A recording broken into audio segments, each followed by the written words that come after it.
প্রিয় শিক্ষার্থীবৃন্দ, আজ আমি তোমাদের মাঝে আবারও হাজির হলাম। আমি আজ নবম দশম শ্রেণীর রসায়ন তৃতীয় অধ্যায় বোর পরমাণু মডেল নিয়ে আলোচনা করব। তোমরা আমার সাথে যুক্ত থাকবে।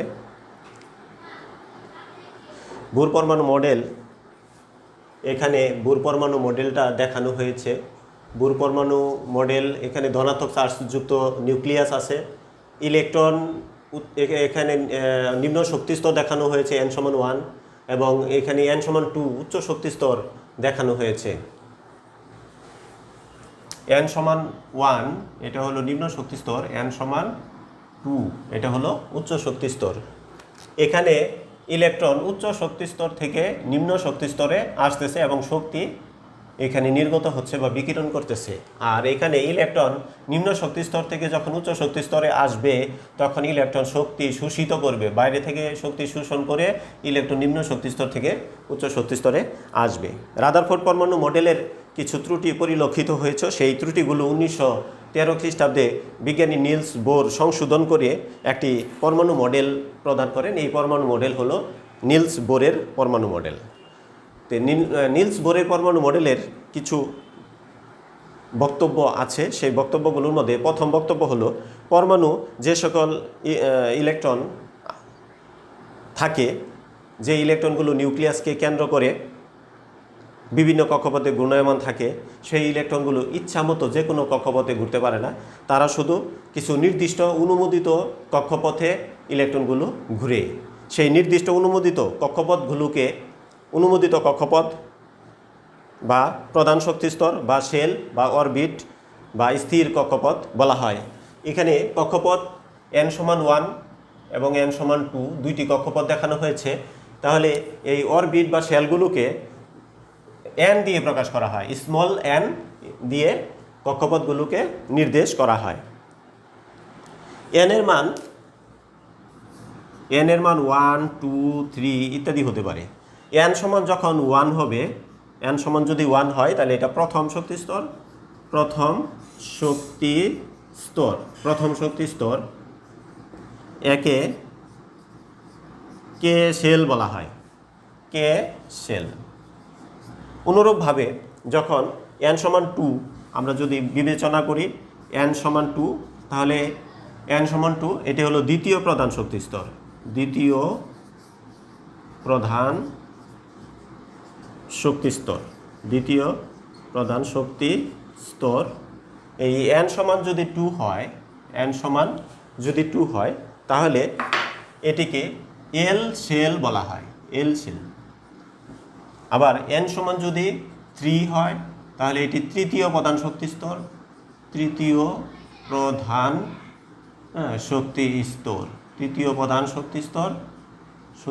স্তর।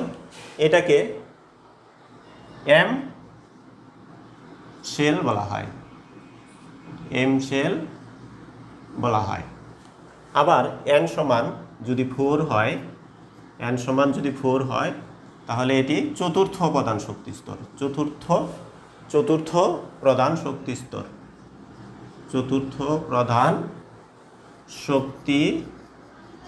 স্তর।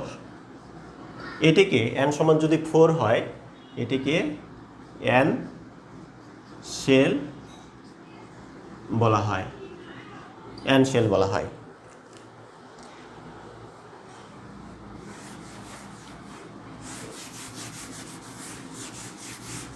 বোরের পরমাণু মডেল অনুসারে যদি n=1 হয়, তাহলে এখানে প্রতিটি শেলে সর্বোচ্চ কি পরিমাণ ইলেকট্রন ধারণ করতে পারে, তা হলো 2n²। এই 2n² সংখ্যক ইলেকট্রন যে কোনো শক্তি স্তরে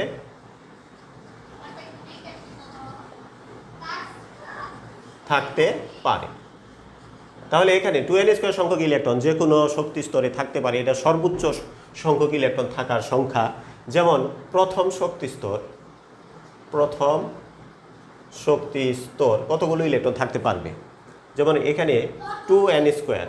2n²। এখানে প্রথম শক্তি স্তর যেহেতু এখানে বলা হয়েছে, সেখানে কিন্তু n সমান 1 হবে।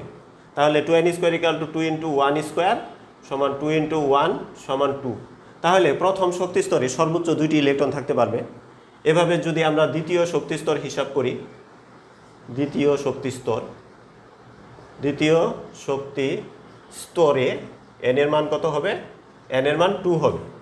তাহলে ইলেকট্রন সংখ্যা কত হবে? 2n² হিসাব যদি আমরা করি, n এর মান যদি 2 বসিয়ে দেই, তাহলে আমাদের এখানে কত হয়? 8। তাহলে দেখা যাচ্ছে যে দ্বিতীয় শক্তি স্তরে সর্বোচ্চ 8টি ইলেকট্রন থাকতে পারবে। এভাবে যদি আমরা তৃতীয় শক্তি স্তরে হিসাব করি,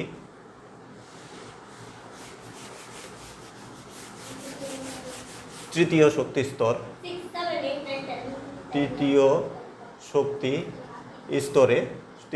স্তরে n এর মান হলো 3।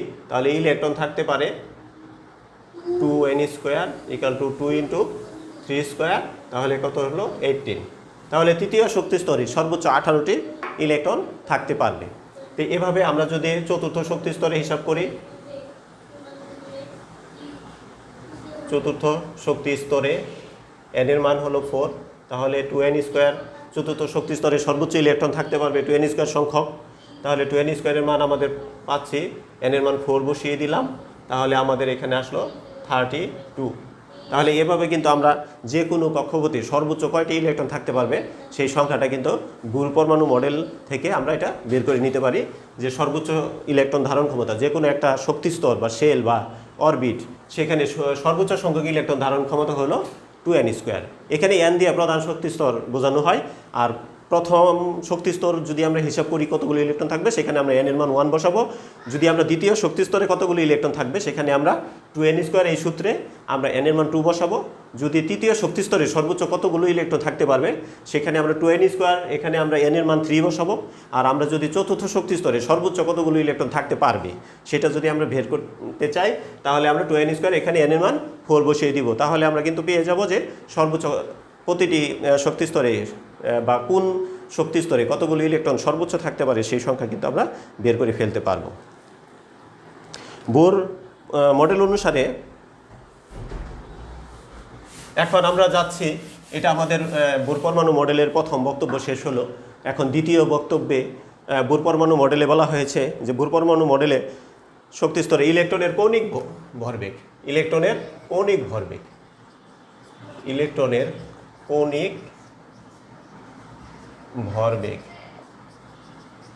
কৌণিক ভরবেগকে প্রকাশ করা হয় mvr সমান n²/2π। এখানে লক্ষ্য করো যে ইলেকট্রনের কৌণিক ভরবেগ, তাহলে বোর পরমাণু মডেলের দ্বিতীয় বক্তব্যে প্রথমে বলা হয়েছে যে বিভিন্ন কক্ষপথে যে ইলেকট্রনগুলো ঘুরতেছে তাদের কৌণিক ভরবেগ আছে। কৌণিক ভরবেগটা হলো যে ইলেকট্রনগুলো যে ঘুরছে তাদের এই নিউক্লিয়াস যেখানে একটা কেন্দ্র আছে, সেই কেন্দ্র থেকে কক্ষপথের কিন্তু একটা ব্যাসার্ধ আছে। সেই ব্যাসার্ধ এবং সেই যে ইলেকট্রনগুলো ঘুরতেছে তাদের কিন্তু ভর আছে, এবং ভর থাকলে যেহেতু তাদের ইলেকট্রনগুলো ঘূর্ণায়মান আছে, তাহলে তাদের বেগ আছে। ভর আর বেগের গুণফলকে ভরবেগ বলা হয়। তাহলে সেই ইলেকট্রনের ভরবেগ আর যে কক্ষপথের যে কেন্দ্র থেকে ব্যাসার্ধ, এর গুণফলকে বলা হয় ইলেকট্রনের কৌণিক ভরবেগ। ইলেকট্রনের কৌণিক ভরবেগ কাকে বলে সেটা যদি আমরা এখানে সংজ্ঞা দিই, তাহলে কেন্দ্র থেকে ঘূর্ণায়মান ইলেকট্রনের যে ব্যাসার্ধ, ঘূর্ণায়মান বিভিন্ন কক্ষপথে ইলেকট্রন ঘুরছে, সেই কক্ষপথের যে ব্যাসার্ধ এবং সেই ইলেকট্রনের যে ভরবেগ, তাহলে ভরবেগ এবং ব্যাসার্ধের গুণফলকে ইলেকট্রনের কৌণিক ভরবেগ বলা হয়। আর কৌণিক ভরবেগকে এখানে লেখা হয়েছে mvr সমান n²/2π। এখানে m দ্বারা কি বোঝায়? m দ্বারা হলো ইলেকট্রনের ভর বোঝানো হয়। ইলেকট্রনের ভর কত? 9.11 × 10⁻31 কেজি। এটা হলো ইলেকট্রনের ভর। এখানে ভি দিয়ে ইলেকট্রনের ব্যাগ বোঝানো হয়েছে, যে ইলেকট্রন ঘূর্ণায়মান আছে সেই ইলেকট্রনের ব্যাগ বোঝানো হয়েছে। এখানে আর দিয়ে কি বোঝানো হয়েছে? এখানে আর দিয়ে বোঝানো হয়েছে ইলেকট্রন যে কক্ষপথে ঘুরছে সেই কক্ষপথের ব্যাসার্ধ। ইলেকট্রন যে কক্ষপথে ঘুরছে সেই কক্ষপথের ব্যাসার্ধ। তাহলে এখানে আমরা ব্যাসার্ধ লিখলাম। এই ব্যাসার্ধটা হলো ইলেকট্রন বিভিন্ন কক্ষপথে ঘূর্ণায়মান থাকে, সেই কক্ষপথের ব্যাসার্ধটা এখানে আর দিয়ে প্রকাশ করা হয়েছে। আর এখানে এ স্কার্ট লেখা হয়েছে, এই স্কার্ট, এই এ স্কার্ট হলো প্লাঙ্কস কনস্ট্যান্ট, প্লাঙ্কস কনস্ট্যান্ট বা প্লাঙ্কের ধ্রুবক। প্লাঙ্কের ধ্রুবকের মান হলো 6.626 ইন্টু 10⁻⁻34 মিটার স্কোয়ার। এর একক হলো metre square KG per second. এখানে এই স্কার্ট দ্বারা প্লাঙ্কস কনস্ট্যান্টকে বোঝানো হয়েছে। তাহলে এখানে পাই এখানে হলো আমাদের পায়ের মান নির্দিষ্ট 3.1416। আচ্ছা, তাহলে এগুলো থেকে আমরা কিন্তু কৌণিক ভরবেগ হিসাব করতে পারবো। আচ্ছা, এখানে যে n=1 n=2 বিভিন্ন কক্ষপথের কথা বলা হয়েছে, তাহলে দেখা যাচ্ছে n এর মান কিন্তু 1 2 3 ইত্যাদি, অর্থাৎ প্রথম শক্তি স্তরে n এর মান 1, দ্বিতীয় শক্তি স্তরে n এর মান 2, তৃতীয় শক্তি স্তরে n এর মান 3। তাহলে n এর মান কম বেশি কিন্তু এখানে আছে। আচ্ছা, তাহলে যে শক্তি স্তরে n এর মান কম সেটা হলো নিম্ন শক্তি স্তর, আর যে শক্তি স্তরে n এর মান বেশি সেটা হলো উচ্চ শক্তি স্তর হিসেবে পরিচিত। তাহলে আমরা উচ্চ শক্তি স্তর এবং নিম্ন শক্তি স্তর কোনটাকে বুঝবো? যে শক্তি স্তরে n এর মান বেশি সেটা হলো উচ্চ শক্তি স্তর, আর যে শক্তি স্তরে n এর মান কম সেটা হলো নিম্ন শক্তি স্তর। তাহলে প্রথম শক্তি স্তরে n এর মান 1, তাহলে এটা হলো নিম্ন শক্তি স্তর। আর দ্বিতীয় শক্তি স্তরে n এর মান 2, তাহলে এখানে এটা হলো এই দ্বিতীয় শক্তি স্তরটা এখানে উচ্চ শক্তি স্তর হিসেবে পরিগণিত হবে। আচ্ছা, তাহলে একটা আমাদের দ্বিতীয় বোর পরমাণু মডেলের দ্বিতীয় বক্তব্য শেষ হলো। এখন আমরা বোর পরমাণু মডেলের তৃতীয় বক্তব্যে চলে আসছি। তৃতীয় বক্তব্যটা হলো কোনো প্রধান শক্তি স্তরে ইলেকট্রন ঘোরার সময় ইলেকট্রনের কোনো শক্তি শোষিত বা বিকিরিত হয় না। অর্থাৎ এই যে এখানে দ্বিতীয় শক্তি স্তরে ইলেকট্রন যদি ঘূর্ণায়মান থাকে, তাহলে এখানে কিন্তু সে শক্তি কি করবে না, শোষণও করবে না, বিকিরণও করবে না, কারণ একটা নির্দিষ্ট কক্ষপথে ইলেকট্রন ঘূর্ণায়মান অবস্থায় আছে। অনুরূপভাবে দ্বিতীয় শক্তি স্তরে ইলেকট্রন ঘূর্ণায়মান যে ইলেকট্রনগুলো ঘূর্ণায়মান অবস্থায় থাকবে তারা কিন্তু শক্তি শোষণও করবে না, বিকিরণও করবে না। কারণ হলো এখানে দ্বিতীয় শক্তি স্তর একটি নির্দিষ্ট একটি প্রধান শক্তি স্তর। তাহলে নির্দিষ্ট একটি প্রধান শক্তি স্তর, সেটা প্রথম শক্তি স্তর হতে পারে, সেটা দ্বিতীয় শক্তি স্তর হতে পারে, সেটা তৃতীয় শক্তি স্তর হতে পারে। অর্থাৎ প্রধান একটা শক্তি স্তরে যখন ইলেকট্রন ঘূর্ণায়মান অবস্থায় থাকবে তখন কিন্তু সে শক্তি শোষণ বা বিকিরণ করবে না। শোষণ বা বিকিরণ তখনই করবে যখন ইলেকট্রন, এখানে লক্ষ্য করো এই ইলেকট্রনটা কিন্তু দ্বিতীয় শক্তি স্তরে আছে, সেটা কিন্তু শক্তি বিকিরণ করে অর্থাৎ শক্তি নির্গত করে অর্থাৎ শক্তি ছেড়ে দিয়ে সে কিন্তু দ্বিতীয় শক্তি স্তরে থেকে প্রথম শক্তি স্তরে আসতেছে। আর এখানে লক্ষ্য করো যে ইলেকট্রন বর্তমানে প্রথম শক্তি স্তরে আছে, এটা নিম্ন শক্তি স্তর। আর নিম্ন শক্তি স্তর থেকে যখন ইলেকট্রন উচ্চ শক্তি স্তরে আসবে তখন সে শক্তি শোষণ করবে, শক্তি শোষিত হচ্ছে, লক্ষ্য করো। তাহলে তার শক্তি শোষণ করে শক্তি নিজের বৃদ্ধি করে তারপর নিম্ন শক্তি স্তর থেকে উচ্চ শক্তি স্তরে আসবে। তাহলে দেখা যাচ্ছে যে ইলেকট্রন যখন নিম্ন শক্তি স্তর থেকে উচ্চ শক্তি স্তরে আসে, নিম্ন শক্তি স্তর থেকে উচ্চ শক্তি স্তরে আসে তখন শক্তি শোষণ করে, আর যখন সে উচ্চ শক্তি স্তর থেকে নিম্ন শক্তি স্তরে আসে তখন সে শক্তি বিকিরণ করে। তাহলে এখানে এই যে শক্তি বিকিরণ করে বা শক্তির শোষণ করে, এই শোষিত বা বিকিরিত শক্তির পরিমাণ, শোষিত বা বিকিরিত শক্তির পরিমাণ, তাহলে কতটুকু শক্তি শোষিত হচ্ছে, সেই শোষিত শক্তি বা বিকিরিত শক্তি, শক্তি শোষিত শক্তি বা বিকিরিত শক্তি পরিমাণ হবে এখানে H nu equal to Hc divided by lambda. তাহলে এখানে দেখা যাচ্ছে ইলেকট্রন উচ্চ শক্তি স্তর থেকে নিম্ন শক্তি স্তরে আসতে পারবে যদি সে শক্তি নির্গত করে বা বিকিরিত করে, আর সে ইলেকট্রন নিম্ন শক্তি স্তর থেকে উচ্চ শক্তি স্তরে আসতে পারবে যদি শক্তি শোষিত হয়, ইলেকট্রন শক্তি শোষণ করে, শোষণ করলে তারপর সে নিম্ন শক্তি স্তর থেকে উচ্চ শক্তি স্তরে আসবে। সেই শোষিত শক্তি বা বিকিরিত শক্তির পরিমাণ হবে H nu equal to Hc by lambda. এখানে এস কাট হলো এখানে প্লাঙ্কস কনস্ট্যান্ট, আর নিউ এখানে হলো যে এই যে বিকিরিত শক্তি বা শোষিত শক্তির যে কম্পাঙ্ক, সেই কম্পাঙ্ককে এখানে নিউ দিয়ে বোঝানো হয়েছে, বিকিরিত বা শোষিত শক্তির কম্পাঙ্ক। এখানে নিউ হলো কম্পাঙ্ক, আর এখানে সি হলো আলোর বেগ, আলোর বেগ, এই আলোর বেগের পরিমাণ হলো 3 × 10⁸ মিটার পার সেকেন্ড। আর ল্যামডা হলো এখানে যে শোষিত বা বিকিরিত শক্তি যে তরঙ্গ সেই তরঙ্গ হলো এখানে শোষিত বা বিকিরিত শক্তির তরঙ্গ দৈর্ঘ্য হলো ল্যামডা, তরঙ্গ দৈর্ঘ্য। ল্যামডা হলো এখানে তরঙ্গ দৈর্ঘ্য। তাহলে দেখা যাচ্ছে যে এখানে ইলেকট্রন উচ্চ শক্তি স্তর থেকে নিম্ন শক্তি স্তর বা নিম্ন শক্তি স্তর থেকে উচ্চ শক্তি স্তরে যখন আসবে তখন শক্তির শোষণ বা বিকিরণ ঘটে, এবং শোষণ বা বিকিরিত শক্তির পরিমাণ আমরা এই সমীকরণ থেকে হিসাব করতে পারবো। ইলেকট্রন যখন উচ্চ শক্তি স্তর থেকে নিম্ন শক্তি স্তরে আসে তখন যে আলো বিকিরণ করে, তাহলে ইলেকট্রন যখন নিম্ন শক্তি স্তর উচ্চ শক্তি স্তর থেকে নিম্ন শক্তি স্তরে আসে, এই উচ্চ শক্তি স্তর থেকে যখন ইলেকট্রনটা উচ্চ শক্তি স্তর থেকে নিম্ন শক্তি স্তরে আসে তখন ইলেকট্রন কি আলো বিকিরণ করে। সেই আলোকে আমরা যদি প্রিজমের মধ্য দিয়ে পাঠাই, প্রিজম এখানে লক্ষ্য করো, হ্যাঁ প্রিজম, আমরা যদি সেই বিকিরিত আলো যে আলো ইলেকট্রন যখন উচ্চ শক্তি স্তর থেকে নিম্ন শক্তি স্তরে আসবে তখন ইলেকট্রন কী করবে, আলো বিকিরণ করবে। সেই আলোটা যদি আমরা প্রিজমের মধ্য দিয়ে আমরা করি, আমরা প্রিজমের মধ্য দিয়ে আমরা সেই আলোটাকে পাঠাই, তাহলে আমরা কি পাবো, হ্যাঁ আমরা প্রিজমের মধ্য দিয়ে যখন আলোটাকে পাঠাবো তখন আমরা পারমাণবিক একটা বর্ণালী পাবো, পারমাণবিক বর্ণালীর সৃষ্টি হয়, পারমাণবিক বর্ণালীর সৃষ্টি হয়। এখানে যদি সেই আলোটাকে আমরা পাঠাই তাহলে এখানে কিন্তু আমরা অনেকগুলো রঙের একটা বর্ণালী আমরা দেখতে পাবো, বেনিয়া সহগলা অর্থাৎ 7টি রঙের একটি বর্ণালী সৃষ্টি হবে। আচ্ছা, তাহলে এই হলো আমাদের বোর পরমাণু মডেলের যে 3টি বক্তব্য ছিল, বক্তব্য 3টি শেষ হলো। এখন বোরের পরমাণু মডেল এর সাফল্য, আমরা সাফল্য নিয়ে একটু আলোচনা করব। আচ্ছা, বোর পরমাণু মডেল এর কিছু এখানে বিরাট একটা সাফল্য রয়েছে, যে রাদারফোর্ড পরমাণু মডেলের যে ত্রুটিগুলো ছিল সেই ত্রুটিগুলো কিন্তু বিজ্ঞানী নিলস বোর সংশোধন করেছেন। সেগুলো সংশোধন করে তিনি একটা নতুন পরমাণুর মডেল দিয়েছেন, যেটাকে আমরা বোর পরমাণু মডেল বলছি, এবং সেই বোর পরমাণু মডেল দিয়ে পরমাণুর গঠনকে খুব সুন্দরভাবে ব্যাখ্যা করা সম্ভব হয়েছে। রাদারফোর্ড পরমাণু মডেল অনুসারে সৌরজগতে কেন্দ্র করে যেমন গ্রহগুলো ঘুরে, আর পরমাণুতে ইলেকট্রনগুলো তেমনি নিউক্লিয়াসকে কেন্দ্র করে ঘুরে। এখানে ইলেকট্রনের শক্তি স্তরের আকার সম্পর্কে বিজ্ঞানী রাদারফোর্ড কিন্তু কোনো কথা বলতে পারেননি। আর বোরের পারমাণবিক মডেলে নিলস বোর শক্তিস্তরের আকার বৃত্তাকার বলেছেন। তাহলে এখানে বিজ্ঞানী নিলস বোর যে শক্তিস্তরগুলো কেমন হবে তার কিন্তু একটা আকারের কথা বলেছেন, যে এখানে শক্তিস্তর হবে বৃত্তাকার।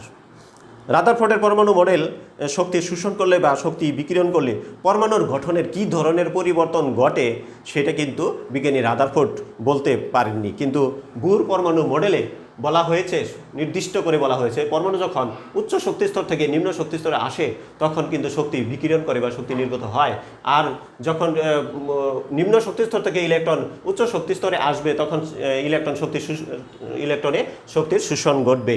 তাহলে এটি কিন্তু আমরা বোর পরমাণু মডেল থেকে আমরা জানতে পেরেছি। রাদারফোর্ডের পরমাণু মডেল অনুসারে পারমাণবিক বর্ণালী ব্যাখ্যা করা যায় না, কিন্তু রাদারফোর্ডের পরমাণু মডেল অনুসারে পারমাণবিক বর্ণালী ব্যাখ্যা করা যায় না, কিন্তু বোর পরমাণু মডেল অনুসারে পারমাণবিক বর্ণালী ব্যাখ্যা করা যায়। এই পারমাণবিক বর্ণালীটা হলো যে ইলেকট্রন যখন উচ্চ শক্তিস্তর থেকে নিম্ন শক্তিস্তরে আসে তখন কিন্তু একটা যে আলো বিকিরণ করে, সেই আলোকে যখন আমরা প্রিজমের মধ্য দিয়ে পাঠাবো তখন একটা বর্ণালী সৃষ্টি হয়, এটাকে পারমাণবিক বর্ণালী বলা হয়। এই পারমাণবিক বর্ণালী কিন্তু রাদারফোর্ড পরমাণু মডেল অনুসারে ব্যাখ্যা করা যায় না। নিলস বোরের পরমাণু মডেল অনুসারে বর্ণালী ব্যাখ্যা করা সম্ভব হয়েছে। বোরের পরমাণু মডেলের কিছু সীমাবদ্ধতা বা ত্রুটি পরিলক্ষিত হয়, যদিও আমরা জানলাম যে নিলস বোরের পরমাণু মডেল অধিকতর গ্রহণযোগ্য একটি পরমাণু মডেল, তার পরমাণু মডেলেরও কিছু ত্রুটি রয়েছে। বোর মডেলের সাহায্যে এক ইলেকট্রন বিশিষ্ট পরমাণুর পারমাণবিক বর্ণালী ব্যাখ্যা করা যায়, হ্যাঁ সত্যি, কিন্তু একের অধিক ইলেকট্রন বিশিষ্ট পরমাণুর পারমাণবিক বর্ণালী কিন্তু বোর পরমাণু মডেলের সাহায্যে ব্যাখ্যা করা যায় না। বোরের পারমাণবিক মডেল অনুসারে এক শক্তিস্তর থেকে ইলেকট্রন অন্য শক্তিস্তরে গমন করলে পারমাণবিক বর্ণালীতে একটি মাত্র রেখা পাবার কথা, কিন্তু শক্তিশালী যন্ত্র দিয়ে লক্ষ্য করলে দেখা যায় যে প্রতিটি রেখা অনেকগুলো ক্ষুদ্র ক্ষুদ্র রেখার সমষ্টি হয়ে থাকে। কিন্তু প্রতিটি রেখা কেন অনেকগুলো ক্ষুদ্র ক্ষুদ্র রেখার সমষ্টি, বোর মতবাদ অনুসারে তার ব্যাখ্যা দেওয়া যায় না। বোরের পরমাণু মডেল মডেলে যে মডেলে শক্তি স্তরগুলোকে বৃত্তাকার বলা হয়েছে, যেটা রাদারফোর্ড পরমাণু মডেল কিন্তু শক্তি স্তর সম্পর্কে কোনো কথা, তার আকার সম্পর্কে কোনো কথা বলতে পারেননি। কিন্তু পরে জানা যায় যে এই শক্তি স্তর শুধু বৃত্তাকার নয়, এটা উপবৃত্তাকারও হতে পারে। তাহলে আমরা জানলাম এখানে বোর পরমাণু মডেল সম্পর্কে, আমরা খুব সুন্দর আমরা কথাগুলো জানলাম। এখানে পরমাণুর গঠনগত ব্যাখ্যা সম্পর্কে অনেক কথাই আমরা এই বোর পরমাণু মডেলে জেনেছি। এগুলো যদি তোমরা এই মনোযোগ দিয়ে ক্লাসটা দেখো বা শুনো, তাহলে এটা তোমাদের অনেক কাজে আসবে।